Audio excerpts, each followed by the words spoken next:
Guys இங்கே பாருங்கள், ஒரு பீட்ஸா நாங்கள் சமையல் பண்ணியிருக்கோம். ஒரு பீட்ஸா அப்புறமா மிளகாய் அது கூட சேர்த்துக்கிட்டோம். எல்லாம் மிளகாய் தான். அப்புறமா காஃபி வந்து அப்படியே குடிக்கலாம். இது ஒரு காஃபி. அப்புறமா இன்னொரு காஃபி அது இல்லை, இது வேறு பொங்கல். இது வந்து வேறு பொங்கல் நீங்கள் சொல்கிற மாதிரி.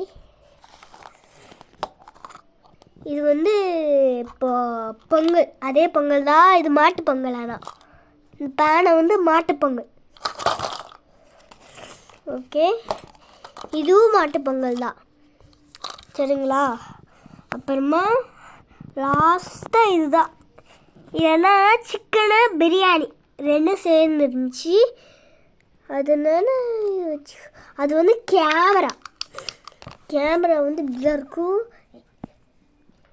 இது வந்து வேறு, இது வேறு. வெயிட் பண்ணுங்க காய்ஸ். இது வந்து இது. அப்புறமா